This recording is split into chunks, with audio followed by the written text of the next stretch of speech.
Hello everyone, आज हम coordination chemistry में नेक्स्ट थ्योरी पे डिस्कस करने वाले हैं जिसका नाम है वैलेंस बॉन्ड थ्योरी या हम जिसको कह सकते हैं वीबीटी। बहुत इंपॉर्टेंट थ्योरी है। क्यों है, किस लिए है थ्योरी ये इंपॉर्टेंट? वो इस वजह से क्योंकि इसी थ्योरी के बेसिस पे हमें ये एक्सप्लेनेशन मिलता है कि कोई भी मेटल लिगेंड के साथ में किस तरीके से अप्रोच करता है। पहला पॉइंट, हाइब्रिडाइजेशन क्या बनाता है। दूसरा पॉइंट, स्ट्रक्चर क्या बनती है। तीसरा पॉइंट, मैग्नेटिक मोमेंट के बारे में वगैरह वगैरह कई सारे टर्म्स जो हमें इसे सीखने को मिलते हैं, जो क्लियर एक्सप्लेनेशन देते हैं। हालांकि इस थ्योरी के बहुत सारे लिमिटेशंस भी हैं जिनको हम सीएफटी में क्लियर करते हैं।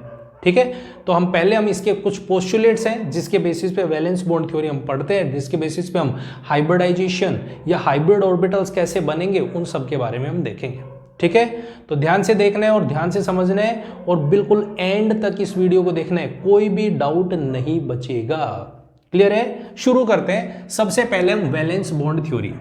तो वैलेंस बॉन्ड थ्योरी का मेजर जो फैक्टर जिसके ऊपर ये डायरेक्टली डिपेंडेंट थी वो थी मेटल और लिगेंड के अप्रोच के ऊपर। वो बात करते हैं कि मेटल और लिगेंड किस तरीके से आपस में फॉर्मेशन करते हैं, कंपाउंड की कैसे वो बनते हैं। तो उन्होंने सबसे पहले कहा कि कोई भी कंपाउंड होगा तो उसके लिए सेंट्रल मेटल एटम और लिगेंड जो कोऑर्डिनेट बॉन्ड बना रहे हैं वो किस तरीके से बना रहे हैं। तो उन्होंने कहा सबसे पहले, अगर यदि मैं मेटल की बात करूं, जो भी मेटल होगा सेंट्रल मेटल एटम होगा M that have vacant orbital. सबसे पहला पोस्टुलेट जो उन्होंने दिया अपनी थ्योरी में, जो उसने डिफाइन करने की कोशिश की, जो उन्हें समझाने की कोशिश की, वो ये कि जो भी सेंट्रल मेटल एटम होगा उसके पास वैकेंट ऑर्बिटल की प्रेजेंस होना बहुत जरूरी है, बहुत जरूरी है। क्योंकि ऑब्वियस सी बात है, अगर यदि वैकेंट ऑर्बिटल नहीं होगा तो वो फिर कोऑर्डिनेट बॉन्ड कैसे बनाएगा भाई, इलेक्ट्रॉन कहां से एक्सेप्ट करे वो। ठीक है, तो उन्होंने सबसे पहले हमें ये समझाया कि उसके पास वैकेंट ऑर्बिटल होना चाहिए, पहला पॉइंट। अगर यदि मेटल के पास में वैकेंट ऑर्बिटल है तो हमारे पास ये जो लिगेंड होगा, दूसरा एक्सप्लेनेशन वो देते हैं कि जो भी लिगेंड होगा उस लिगेंड के पास एक्स्ट्रा इलेक्ट्रॉन्स होना भी जरूरी है। भाई एक्स्ट्रा इलेक्ट्रॉन्स किसी भी टर्म में हो सकते हैं, चाहे तो वो नेगेटिव चार्ज के टर्म में हो सकते हैं, चाहे वो लोन पेयर के टर्म में हो सकते हैं, दोनों टर्म्स हो सकती है, लोन पेयर। ठीक है, किसी भी टर्म में वो एक्स्ट्रा इलेक्ट्रॉन्स कैरी कर सकते हैं। क्लियर? ये बातें तो हमें शुरू से पता थी, पहले से ही पता थी, इससे हमें कोई भी नई चीज सीखने को नहीं मिली। लेकिन जब वो नेक्स्ट पॉइंट लेके आते हैं और वो ये कहते हैं कि जैसे ही मेटल और लिगेंड, मेटल का वैकेंट ऑर्बिटल लिगेंड के एक्स्ट्रा इलेक्ट्रॉन पेयर से अट्रैक्शन शो करेगा, मतलब कोऑर्डिनेशन शो करेगा, जब वो उसको अप्रोच करेंगे, लिगेंड अप्रोच करेंगे, तो उस टाइम पे ये जो मेटल और लिगेंड है दोनों अपने अंदर से एक नया ऑर्बिटल जनरेट करते हैं, न्यू ऑर्बिटल को जनरेट करते हैं, या हम ये कह सकते हैं हाइब्रिड ऑर्बिटल को जनरेट करते हैं। ये बात अब ध्यान से समझना, ध्यान से सुनना, अब ध्यान से समझना, इसके कुछ पॉइंट्स को ध्यान से समझना है। इन्होंने बोला कि जब ये मेटल और लिगेंड दोनों एक दूसरे को अप्रोच करते हैं तो अपने अंदर से एक नया ऑर्बिटल जनरेट करते हैं, या हम ये कह सकते हैं हाइब्रिड ऑर्बिटल जनरेट करेंगे, हाइब्रिड ऑर्बिटल। और उसी को उन्होंने नाम दिया हाइब्रिडाइजेशन, कि ये हाइब्रिडाइजेशन की फॉर्मेशन करते हैं। अब वो कैसे करते हैं, किस तरीके से ये हाइब्रिडाइजेशन की फॉर्मेशन होती है, तो उन्होंने सबसे पहले कहा अगर यदि ये जो लिगेंड है, मान लेते हैं मेरे पास में ये लिगेंड है, वो लिगेंड दो तरीके के हैं। कैसे? या तो वो 6 लिगेंड्स हैं, अगर यदि नंबर ऑफ लिगेंड्स हैं वो 6 हैं, अगर 6 लिगेंड्स प्रेजेंट हैं तो वो लिगेंड्स दो तरीके से अटैचमेंट हो सकते हैं। दो तरीके से अटैचमेंट का मतलब, या तो वो D2sp3 हाइब्रिडाइजेशन बनाएंगे, D2sp3, या फिर sp3d2 हाइब्रिडाइजेशन बनाएंगे। ध्यान से समझना है, अब इस पॉइंट को बड़े क्लियरली समझना है। D2sp3 या sp3d2 का मतलब क्या हुआ? इसका मतलब यह है कि जो d ऑर्बिटल है वो अंदर वाली शेल का है। अंदर वाली शेल का मतलब पेनल्टीमेट शेल का यूज हो रहा है। तो इसके लिए उसने नाम दिया अपना, एक नया पॉइंट दिया निकाल के। इसको हम एग्जांपल से समझेंगे, पहले इसके कुछ पोस्टुलेट्स को समझ लेते हैं। उन्होंने कहा कि अगर ऐसा कॉम्प्लेक्स बना जिसमें ऐसी हाइब्रिडाइजेशन है तो उसको हम बोलेंगे इनर ऑक्टाहेड्रल कॉम्प्लेक्स है, इनर ऑक्टाहेड्रल। पहले इसके पोस्टुलेट्स को समझिएगा ध्यान से। इनर ऑक्टाहेड्रल, अगर यदि यही डी आउटर डी यूज हो रहा है, आउटर डी का मतलब बाहर वाला डी यूज हो रहा है, एक्स्ट्रा वाला यूज हो रहा है, जो हमने बाहर वैकेंट ऑर्बिटल रखा है उसका यूज होने लग रहा है, तो हम इसको बोलेंगे आउटर ऑक्टाहेड्रल कॉम्प्लेक्स। क्लियर है? अगर मेरे पास में 6 लिगेंड्स अटैच्ड होते हैं, लिगेंड से रिलेटेड बातें हो रही है, कौन कौन सी? जब मेटल लिगेंड बनेंगे तो न्यू ऑर्बिटल बनेगा, और वो न्यू ऑर्बिटल से हमारे पास में इसकी फॉर्मेशन हुई, न्यू हाइब्रिडाइज्ड ऑर्बिटल्स बने। उनको अगर यदि वो 6 हैं तो वो D2sp3 बनाएंगे, दैट इज इनर ऑक्टाहेड्रल। और अगर यदि वो आउटर यूज कर रहे हैं, दैट इज D बाहर वाला है, sp3d2 है, तो आउटर ऑक्टाहेड्रल। ठीक है? अगर मैं बात करूं मेरे लिगेंड से वो 4 हैं, मान लो, जरूरी नहीं है भाई मेरे पास में लिगेंड्स कितने हो, 6 ही हो सकते हैं, वो 4 भी हो सकते हैं। मेजरली हम जो कोऑर्डिनेशन कॉम्प्लेक्सेस में पढ़ते हैं 6 और 4 के बारे में डिस्कस करते हैं। अगर यदि 4 लिगेंड्स यूज हो रहे हैं तो वो या तो मेरे पास हाइब्रिडाइजेशन sp3 बनाएंगे, या फिर मेरे पास में वो sp2d बना सकते हैं, या फिर वही D3s बना सकते हैं, या फिर वो DsP2 बना सकते हैं। ये बहुत इंपॉर्टेंट है। यहाँ पे ये वाला जो टर्म है, ये जो टर्म लिखी है आपके सामने, ये सबसे ज्यादा इंपॉर्टेंट है। अगर हाइब्रिडाइजेशन DsP2 बना, DsP2 हाइब्रिडाइजेशन बन रहा है, तो ऐसी जगह पे ये स्क्वायर प्लेनर कॉम्प्लेक्स बनेगा। कौन से बनेगा? Square planar complex. और अगर इसी जगह पे sp3 बनता है तो दैट इज टेट्राहेड्रल स्ट्रक्चर देते हैं, या फिर हम इसे ये कह सकते हैं कि ये एक टेट्राहेड्रल अरेंजमेंट बनेगा। इसके चारों तरफ जो सेंट्रल एटम होगा उसके चारों तरफ टेट्राहेड्रली अरेंज्ड होंगे। क्लियर हो गया? sp3 हो, sd3 भी हो सकते हैं, sd3 या d3s। ठीक है? दोनों चीजें एक ही हैं। तो हमारे पास इस तरीके से उसने अप्रोच दिया, और उन्होंने बोला कि कोई भी लिगेंड जो हाइब्रिडाइजेशन बनाएंगे वो इस तरीके से बना सकते हैं। पॉइंट था, इतना पॉइंट तो ठीक था, लेकिन उन्होंने 2-3 पॉइंट्स और भी बोल दिए, और वो 2-3 पॉइंट्स कौन से बोले जिनको अब ध्यान से समझने हैं।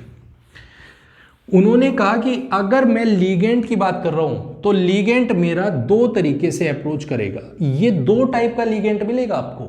जो लिगेंड होगा वो 2 टाइप का होगा।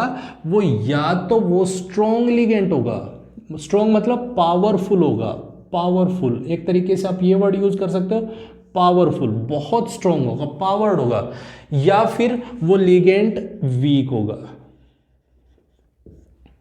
क्लियर है? या तो जो लिगेंड आ रहा है, जो मेटल के साथ में कांटेक्ट में आ रहा है, वो या तो स्ट्रॉन्ग लिगेंड होगा या फिर वो वीक लिगेंड होगा। अभी स्ट्रॉन्ग का और वीक का क्या रिलेशन है उसे देखते हैं। उन्होंने कहा कि अगर स्ट्रॉन्ग है, मान लेते हैं कोई भी बंदा है जो पावरफुल है, जो स्ट्रॉन्ग है तो वो क्या करेगा? सबसे कुछ भी छीन सकता है, किसी से भी कुछ भी कर सकता है, धमका सकता है, पीट सकता है, मार सकता है, कुछ भी कर सकता है। लेकिन अगर कोई कमजोर है तो वो क्या करेगा? वो बेचारा अपनी जगह पे बैठा रहेगा, अपना ही काम करेगा, नॉर्मली जो भी काम कर रहा है वही करेगा, दूसरे से कोई मतलब ही नहीं उसको। ठीक है? तो उसी तरीके से उन्होंने बोला कि अगर मेरा लिगेंड स्ट्रॉन्ग है तो वो इलेक्ट्रॉन्स के साथ खेल खेलेगा। और वो इलेक्ट्रॉन्स के साथ क्या खेल खेलेगा?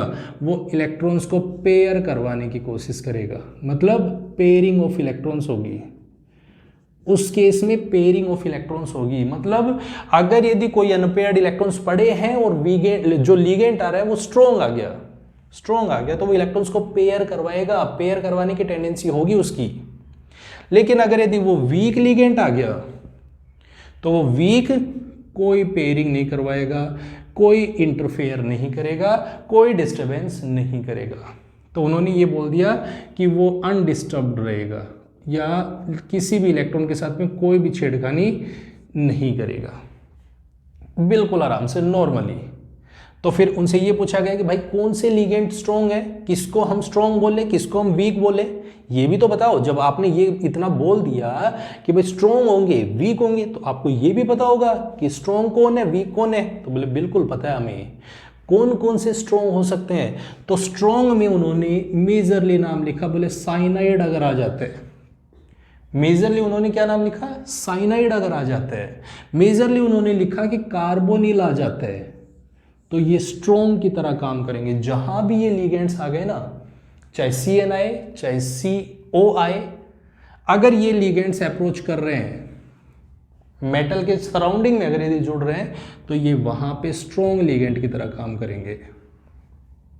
और अगर उसी के अपोजिट अगर यदि वीक लिगेंड्स हैं, वीक लिगेंड्स का मतलब जैसे फ्लोरीन हो गया, हेलोजेंस हो गए, F हो गया, Cl हो गया, I हो गया, Br हो गया, वाटर हो गया, अमोनिया हो गया, ये सारे के सारे वीक की तरह काम करेंगे।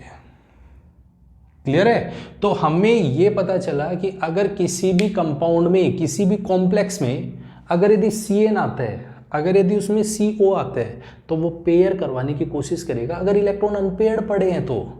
और अगर यदि उसी जगह पे दूसरा केस आ गया कि क्लोरीन आ गया, ब्रोमीन आ गया, H2O आ गया या अमोनिया आ गया, तो ये पेयर नहीं करवाएंगे। मतलब जो इलेक्ट्रॉन्स पड़े उनको पड़ा रहने दो, कोई डिस्टर्बेंस नहीं है। क्लियर है, क्लियर है। तो ये बात बोली लिगेंड के बारे में। और लास्ट पॉइंट जो उसने बोला, उसने ये बोला कि जो भी सेंट्रल मेटल एटम होगा, central metal atom, that is central metal atom, उसके पास अगर यदि अनपेयर्ड इलेक्ट्रॉन प्रेजेंट है, क्या है, अनपेयर्ड इलेक्ट्रॉन्स, अगर एक अनपेयर्ड भी प्रेजेंट है, एक सिंगल भी है, तो उस केस में वो पैरामैग्नेटिक कहलाएगा। उस केस में वो पैरामैग्नेटिक कहलाएगा। और अगर उसके पास में सारे पेयर्ड हैं, ऑल इलेक्ट्रॉन्स आर पेयर्ड, तो वो फिर डायमैग्नेटिक कहलाएगा। ये बात बहुत इंपॉर्टेंट है, डायमैग्नेटिक कहलाएगा। क्लियर है। इसको अप्लाई करके देखते हैं। जब तक हमें क्वेश्चंस पे एप्लीकेशन नहीं मिलेगा, जब तक हम अप्लाई नहीं कर पा रहे हैं, तब तक हमें ये चीज़ समझ में नहीं आएगी। एक एक पॉइंट को समझने की कोशिश करते हैं। एक एग्जाम्पल लेते हैं छोटा सा, जिसको आपने बहुत अच्छे से पढ़ा है, बहुत अच्छे से समझा है। एक पहला एग्जाम्पल जैसे हमने लिखा यहाँ पे K4FeCN6। शुरू से करते हैं, स्टेप टू स्टेप करेंगे, हर चीज़ को समझना आसान है। जैसे हम यहाँ पे एग्जाम्पल लिख रहे हैं K4FeCN6, ये हमने कंपाउंड लिख दिया। ठीक है, कंपाउंड लिख दिया। हमें इस कंपाउंड के अंदर ये बनाना है कि इसकी हाइब्रिडाइजेशन क्या होगी। हमें ये पूछ लिया किसी ने, इसकी हाइब्रिडाइजेशन बताओ, इसकी शेप बताओ, इसकी ज्योमेट्री बताओ, सब चीज़ें, इसका डाइपोल मोमेंट बताओ। तो हम इसको निकालने चलते हैं। K4FeCN6 हमने इसको आयनिक फॉर्म में बनाया, तो हमने लिख दिया इसको FeCN6 का होल चार्ज दैट इज 4-। मैंने इसको ऐसे लिख दिया। मैंने सबसे पहले जब भी कोई क्वेश्चन करना है, VBT से रिलेटेड कोई भी क्वेश्चन होगा, तो हमें सबसे पहले उसमें ये देखना है सेंट्रल मेटल एटम कौन है। तो हमने कहा iron that is central metal atom. Iron central metal atom है। आयरन के ऊपर इसकी क्या, इसकी कॉन्फ़िगरेशन होती है, कॉन्फ़िगरेशन को मेंशन करेंगे। तो ये हो गया 3d6 दैट इज 4s2। यही होते हैं, यही होते हैं। चलो इसके आगे डब्बे बनाते हैं। 3d में कितने होते हैं, 5। तो हमने 5 ऑर्बिटल्स इसके बनाए, 5 ऑर्बिटल्स बनाए, 1 2 3 एंड 4 बन गए। उसके बाद s ऑर्बिटल पे चले, तो s ऑर्बिटल मेरा ये है, जिसके अंदर एक ऑर्बिटल, यही होगा। इलेक्ट्रॉन्स फिलिंग करते हैं। d में कितने हैं, 6। तो 1 2 3 4 5 एंड 6। साथ साथ में स्टेप टू स्टेप आपको यूज करना है और एक एक स्टेप को ध्यान से समझना है। VBT में कैसे कॉम्प्लेक्सेस बनते हैं, किस तरीके से हम इनकी हाइब्रिडाइजेशन निकालते हैं। ठीक है, अब देखो मेरे पास ये बन गए। उसके बाद 2 इलेक्ट्रॉन्स मेरे यहाँ पे, तो 2 इलेक्ट्रॉन्स मैंने यहाँ पे डाल दिए, काम खत्म हो गया, काम खत्म हो गया। अब देखो उसके बाद मेरे पास में, क्योंकि मुझे पता है भाई मेरा 4th पीरियड है, तो इसमें मेरे पास 3p भी खाली मिलेगा, ये मेरे पास में 4p भी खाली मिलेगा। आगे चले तो इसके अंदर 4d भी खाली मिलेगा, वो ये रहा, ये भी खाली है, तो ये 4d भी खाली है।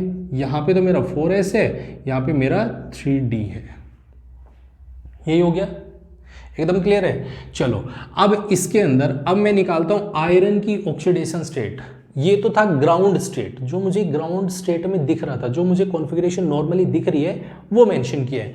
अब हम करते हैं इसको ग्राउंड स्टेट से एक्साइटेड स्टेट में। एक्साइटेड स्टेट का मतलब है आयरन की ऑक्सीडेशन स्टेट निकालते हैं। तो आयरन की ऑक्सीडेशन स्टेट कितनी होगी, जरा सोचो, 4 माइनस चार्ज है आयरन के लिए निकालना है, तो X प्लस साइनाइड Cn पे -1 चार्ज होते हैं, -1 कितने हैं, 6 है, that is equals to 4 minus, तो X इक्वल्स टू +2 है या नहीं, तो +2 आयरन 2+, और 2+ का मतलब क्या हो गया, उसके अंदर से 2 इलेक्ट्रॉन्स का इजेक्शन करवाना है, मुझे निकालने हैं, 2 इलेक्ट्रॉन्स निकालने हैं, तो 2 इलेक्ट्रॉन्स निकालते हैं। तो पहला पॉइंट अब ध्यान से सुनना है, जब भी मुझे इलेक्ट्रॉन्स निकालने पड़ेंगे, इलेक्ट्रॉन्स मुझे किसी भी सेंट्रल एटम से निकालने हैं, तो पहले तो s ऑर्बिटल के इलेक्ट्रॉन्स निकलेंगे।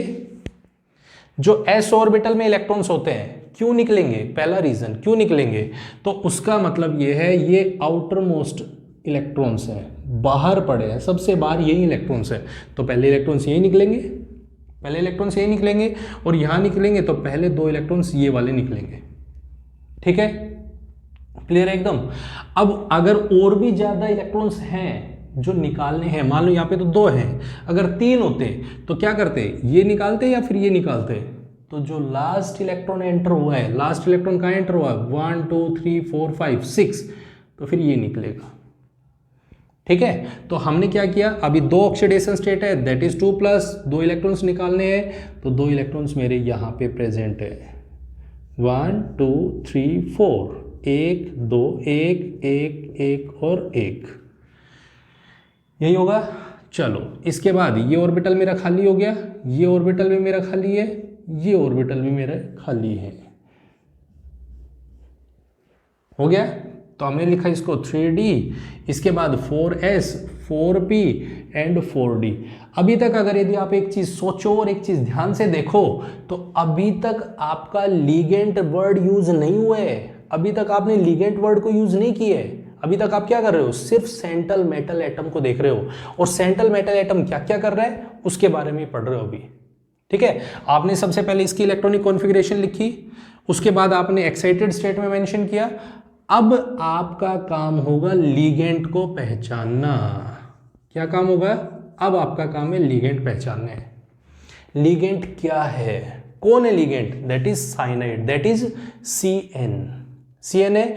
और अब देखो CN कैसा लीगेंट है, तो हम कहेंगे लीगेंट साइनाइड, साइनाइड साइनाइड, तो वो तो 2 लीगेंट्स थे जो कि स्ट्रॉन्ग थे, दैट इज CN और CO। इसका मतलब साइनाइड मेरा कैसे है, that is strong ligand, strong ligand है। अब ये स्ट्रॉन्ग लीगेंट है तो ऑब्वियस सी बात है ये इलेक्ट्रॉन्स को क्या करवाएगा, पेयर करवाने की कोशिश करेगा, पेयर अप करेगा। यहाँ पे कितने इलेक्ट्रॉन्स अनपेयर्ड है, तो 4 इलेक्ट्रॉन्स अनपेयर्ड है, तो 4 है तो इसको पीछे वाले इलेक्ट्रॉन को भेज दिया उठा के आगे वाले में, और भी एक और अनपेयर्ड बचे तो इसको उठाया इसमें भेज दिया, मतलब इस इलेक्ट्रॉन को उठाया यहाँ भेज दिया, इस इलेक्ट्रॉन को उठाया यहाँ भेज दिया। तो जैसे ही इसकी पेयरिंग होगी, तो पेयरिंग होते ही मेरे पास में क्या बन गया, 1 2 3 4, 1 2 3 4 5 6, और ये भी खाली, ये भी खाली, और ये हो गया मेरे पास, और यहाँ पे ये बन गया। देखो ध्यान से, ये बने, यही बने, 3 ऑर्बिटल्स फुली फिल्ड है, एक ऑर्बिटल ये खाली, एक ऑर्बिटल ये खाली, एक ये खाली। कितने लिगेंड्स हैं, तो हमने कहा 6। तो इस थ्योरी की क्या क्या स्टेटमेंट है, सबसे पहली बात, पहला पॉइंट ध्यान से सुनना, अब इसके जो पोस्टुलेट्स हैं उनको रिवाइज करते हैं। पहला पोस्टुलेट ये कहता है सेंट्रल मेटल एटम के पास वैकेंट ऑर्बिटल होने चाहिए, पहला पॉइंट। देखो सेंट्रल मेटल एटम के पास में वैकेंट ऑर्बिटल प्रेजेंट है, बिल्कुल प्रेजेंट है। दूसरा उन्होंने बोला लीगेंट के पास में नेगेटिव चार्ज होना चाहिए या लोन पेयर होनी चाहिए, बिल्कुल है या नहीं है। देखो साइनाइड पे CN माइनस चार्ज है, और माइनस चार्ज है तो इसका मतलब उसके पास में प्रेजेंट है। तीसरे पॉइंट पे आते हैं, लिगेंड अप्रोच करेंगे। अब वो कितने लिगेंड्स हैं, कैसे अप्रोच कर रहे हैं, ऑर्बिटल बनाएंगे अपने आप को मिक्सिंग करके, तो हाइब्रिड ऑर्बिटल्स देंगे, और हाइब्रिड ऑर्बिटल तब देंगे जो वो लिगेंड्स जुड़ेंगे। कितने जुड़ रहे हैं, तो 6 लिगेंड्स जुड़ रहे हैं।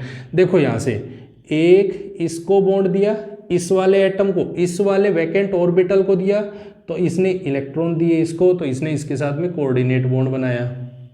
इस वाले को दिया तो फिर इसमें कोऑर्डिनेट बॉन्ड बनाया Cn। इसको दिया तो इसके अंदर जो पहले ऑर्बिटल्स होंगे उन ऑर्बिटल्स में वो इलेक्ट्रॉन्स की शिफ्टिंग करवाने की कोशिश करते हैं। इसको देंगे तो यहाँ पे Cn, इसको दिया तो यहाँ पे Cn, कितने हो गए, 5 हुए अभी, और ये मेरा छठा है तो दैट इज Cn। देखो ध्यान से, मेरे पास क्या कॉन्फ़िगरेशन बन रही है, D2। अब यहाँ पे देखो, अब इनर और आउटर ऑक्टाहेड्रल कॉम्प्लेक्स को समझते हैं। उन्होंने क्या बोला, एक मेरा 3D ये है, एक मेरा 4D ये है। 3D that is 3, period number मेरा 4th है, लेकिन नंबर ऑफ शेल जिसमें D है वो 3rd वाली है। यहाँ पे 3D दैट मीन्स आपको ऐसा भी बोला जा सकता है n-1D, NS और NP। अगर यदि ये यूज हो रहे हैं ऑर्बिटल्स तो हम यूज करेंगे इनर ऑक्टाहेड्रल कॉम्प्लेक्स। तो मेरे पास में क्या हुआ, देखो यहाँ पे ये अंदर वाले D यूज हो रहा है, बाहर वाला यूज नहीं हुआ अभी। ये जो बाहर ऑर्बिटल है ये यूज नहीं हुआ है, कौन सा, ये वाला यूज हो रहा है। दैट मीन्स मेरे पास ये जो हाइब्रिडाइजेशन बन रही है, इस हाइब्रिडाइजेशन को मैंने बोला D2, दैट इज D2 ये वाली, उसके बाद S ये वाला, और उसके बाद P, तो दैट इज P3। तो मेरी हाइब्रिडाइजेशन बनी ये। क्लियर हो गया, हाइब्रिडाइजेशन ये बनी। अच्छा अब इसमें ज्योमेट्री देखते हैं, शेप देखते हैं। ज्योमेट्री क्या होगी, तो ज्योमेट्री हो जाएगी इसकी, कैसी है ये, इनर है या आउटर है, तो हमने कहा इनर ऑक्टाहेड्रल कॉम्प्लेक्स है ये, inner octahedral complex, inner octahedral complex है। क्लियर है, क्या क्या चीजें समझ में आ रही है। अब हम यहाँ से देखो निकालने की कोशिश करते हैं, नेक्स्ट पॉइंट निकालते हैं इसमें। देखो इसके अंदर कोई भी इलेक्ट्रॉन पेयर्ड है या अनपेयर्ड है, सारे के सारे पेयर्ड हैं, सारे इलेक्ट्रॉन्स पेयर्ड है। देखो ये सारे के सारे पेयर्ड है, 6 इलेक्ट्रॉन्स थे, 6 के 6 पेयर्ड है, तो दैट मीन्स पैरामैग्नेटिक और डायमैग्नेटिक, तो हम कहेंगे इट इज डायमैग्नेटिक, डायमैग्नेटिक। अगर एक इलेक्ट्रॉन भी अनपेयर्ड होता, एक सिंगल इलेक्ट्रॉन भी अनपेयर्ड होता, तो हम उसको कह देते पैरामैग्नेटिक नेचर के है। लेकिन यहाँ पे तो क्या हो रहा है, यहाँ पे तो इलेक्ट्रॉन सारे पेयर्ड है, पेयर्ड है तो ये डायमैग्नेटिक हो गया। क्लियर हो गया। स्ट्रक्चर बना लेते हैं, स्ट्रक्चर क्या बनेगी इसकी, तो स्ट्रक्चर हमारे पास में ऑक्टाहेड्रल कॉम्प्लेक्स है, तो ऑक्टाहेड्रल कॉम्प्लेक्स के लिए हमारे पास में सिंपल सी स्ट्रक्चर है, 6 बॉन्ड इसमें जोड़ने हैं। कैसे, मेरे पास में आयरन है, आयरन है, इसने बॉन्ड बना रखा है किसके साथ में, साइनाइड के साथ में, जो लिंकेज कर रहे हैं किसके साथ, कार्बन के साथ में, CN CN CN CN and CN और लास्ट में CN। This is the arrangement, this is called octahedral complex. Clear हो गया पॉइंट, एकदम क्लियर हो गया, कोई डाउट नहीं बचा होगा मेरे ख्याल से। बहुत बढ़िया, वेरी गुड। तो हमारे पास इस तरीके से हमने लिगेंड को अप्रोच किया और इस तरीके से उन्होंने एक्सप्लेनेशन दिया कैसे हम VBT बनाते हैं, किस तरीके से VBT में हाइब्रिडाइजेशन डिसाइड करते हैं, कैसे हम कॉम्प्लेक्स को बनाएंगे वगैरह वगैरह। जैसे हम एक और एग्जांपल लेते हैं, एक और छोटा सा एग्जांपल लेते हैं। जैसे मान लो अभी अभी हमने पढ़ा आयरन के बारे में, एक और छोटा सा एग्जांपल ले लेते हैं, FeH2O। मान लो हमने यही एक एग्जांपल ले लिया 6, दैट इज 2 पॉजिटिव चार्ज। ध्यान से समझना अब इस चीज को, सिमिलर एग्जांपल है, पहले खुद करके देखो उसके बाद में समझ के देखना, इस पे अप्लाई करके देखते हैं, सारे रूल्स अप्लाई करेंगे, कैसी हाइब्रिडाइजेशन है इसमें, कैसी शेप है इसमें, किस तरीके से इसकी ये पैरामैग्नेटिक होगा या डायमैग्नेटिक होगा, उसको देखते हैं, समझते हैं। हमने बोला आयरन है, जो सेंट्रल मेटल एटम है, दैट इज आयरन। ले लो, मेंशन करो आयरन को, कॉन्फ़िगरेशन क्या होती है, तो हमने अभी अभी पढ़ा है 3D 6 and 4s2, यही होती है। इसके लिए हम डब्बे बनाने की कोशिश करते हैं, डब्बे बनाएंगे तो क्या बनेगा, हमारे पास में 5 ऑर्बिटल्स होंगे, 5 ऑर्बिटल्स 3 4, ठीक है। एस ऑर्बिटल मेरा ये है, यहाँ पे प्रेजेंट है। उसके बाद मेरे पास पी ऑर्बिटल है जो ये पड़ा हुआ है, जो फ्री पड़ा हुआ है 1 2, जिसके बाद मेरा डी ऑर्बिटल है वो यहाँ पे पड़ा हुआ है। अभी फिलहाल ये सारे के सारे हमने बना दिए। 3D, ये मेरा 3D है, कितने इलेक्ट्रॉन्स हैं, 6 हैं, तो 1 2 3 4 5 और 6 ये भर दिए इसमें। उसके बाद 4s में 2 electrons, that is 4s 3p 4p, ये मेरा 4p है, ये मेरा 4d है, यही होंगे एकदम। अब मैंने ये ऐसे मेंशन कर दिए। अब ये इलेक्ट्रॉन्स भर दिए हैं, ऑक्सीडेशन स्टेट देखते हैं। भाई वाटर है तो वाटर तो न्यूट्रल होता है, न्यूट्रल होता है तो इसके ऊपर कोई चार्ज नहीं, तो आयरन पे ऑक्सीडेशन स्टेट दैट इज +2। इसको मेंशन करते हैं 3d दैट इज 6, क्योंकि पहले एस से इलेक्ट्रॉन्स निकलेंगे तो एस से निकल के दो ही ऑक्सीडेशन स्टेट है, 2 इलेक्ट्रॉन्स निकाल दिए, 4s0। दैट मीन्स अब मुझे यहां से बनाने इसको 5 डब्बे, 1 2 3 4 5 और ये 6, ठीक है। उसके बाद मेरे पास में s ऑर्बिटल जो खाली है, p ऑर्बिटल जो और भी खाली है आगे पड़ा हुआ है जो खाली पड़ा है, और d ऑर्बिटल जो बिल्कुल खाली पड़ा है आगे, ये हो गया, ठीक है। क्लियर है एकदम। चलो अब देखते हैं, अभी तक हमने जो भी बात की है, जितना भी पॉइंट लिखा है वो सारे का सारा यहाँ पे मेंशन किया है, वो सिर्फ और सिर्फ सेंट्रल मेटल एटम के लिए किया है, सेंट्रल मेटल एटम के लिए, ठीक है। अब हम लेके आते हैं लीगेंट अब अप्रोच करना शुरू करेगा, आएगा, अब वो देखेगा वैकेंट ऑर्बिटल है, जिसके पास वैकेंट ऑर्बिटल होगा वहां पे जाएगा। अब कंडीशन ये है, ये जो वाटर जो लीगेंट है ये स्ट्रोंग है या फिर वीक है, इसको पहचानते हैं। वाटर है ये स्ट्रोंग है वीक है, तो हमने कहा भाई वाटर तो वीक लीगेंट होता है, और जब वीक लीगेंट होता है तो वो तो पेयरिंग नहीं करवाता, मतलब वो इलेक्ट्रॉन्स को हाथ ही नहीं लगाता, वो कहता है कि जो अनपेयर्ड है तो अनपेयर्ड पड़ा रहे, पेयर्ड पे कोई भी इफेक्ट नहीं डालेंगे। इसका मतलब ये है, इसका मतलब ये हुआ कि ये इन इलेक्ट्रॉन्स पे कोई इफेक्ट नहीं करेगा, ये सिर्फ ये देखेगा खाली इलेक्ट्रॉन्स कहाँ हैं, खाली इलेक्ट्रॉन्स कहाँ हैं, खाली ऑर्बिटल्स कहाँ हैं, सॉरी खाली ऑर्बिटल्स कहाँ हैं। तो उन्होंने कहा ये रहा खाली एक, दैट इज H2O, ऑक्सीजन का लोन पेयर इसको अप्रोच करेगा, 2 3 4 5 6, क्यों, क्योंकि 6 लिगेंड्स जोड़ने, तो 6 लिगेंड्स मेरे यहाँ पे जुड़ेंगे इस तरीके से, इन्होंने अटैचमेंट दिया तो ये जुड़ गए, 6 लिगेंड्स जुड़ गए, 6 वाटर जुड़ गए, और जैसे 6 वाटर जुड़े, अब देखो कॉन्फ़िगरेशन क्या बनी, S दैट इज P3, तो P3 दैट इज D2, तो दैट इज D2, तो मेरी कॉन्फ़िगरेशन क्या हो चुकी है, sp3d2, that's the hybridisation of हमारा कंपाउंड क्या है, FeH2O6। क्लियर हो गया एकदम, कोई डाउट तो नहीं बचा है। इस तरीके से हमने बनाया। अब देखो इसको क्या बोलेंगे, आउटर ऑक्टाहेड्रल कॉम्प्लेक्स, ये हो गया हमारा आउटर ऑक्टाहेड्रल कॉम्प्लेक्स, पहला पॉइंट। इट इज पैरामैग्नेटिक और डायमैग्नेटिक, तो हम कहेंगे 1 2 3 4, अरे यहां तो 4 इलेक्ट्रॉन्स अनपेयर्ड हैं, एक भी नहीं 4 अनपेयर्ड हैं, तो 4 अनपेयर्ड है तो ये तो पैरामैग्नेटिक होगा। बात क्लियर हो गई, पैरामैग्नेटिक होगा पक्का, पैरामैग्नेटिक। अच्छा अगर हमसे एक चीज और पूछ ले, इसकी स्ट्रक्चर बनाओ, तो स्ट्रक्चर बना देंगे। देखो आयरन है, 6 बॉन्ड जोड़ दें ऑक्टाहेड्रल कॉम्प्लेक्स के लिए, OH2 OH2 OH2 OH2 OH2 और OH2, ये होगी। अगर यदि हमें इसमें पूछ लिया डाइपोल मोमेंट बताओ, dipole moment, magnetic moment, sorry dipole moment नहीं मैग्नेटिक मोमेंट, तो मैग्नेटिक मोमेंट को निकालते हैं। मैग्नेटिक मोमेंट क्या होता है, मैग्नेटिक मोमेंट, तो हम मैग्नेटिक मोमेंट को बोलते हैं that is under root of n into n plus 2। n into n plus 2 क्या बताता है? जितने नंबर ऑफ अनपेयर्ड इलेक्ट्रॉन्स होते हैं, जितने भी अनपेयर्ड इलेक्ट्रॉन्स होंगे, n की वैल्यू होती है नंबर ऑफ अनपेयर्ड इलेक्ट्रॉन्स। तो यहां पे कितने?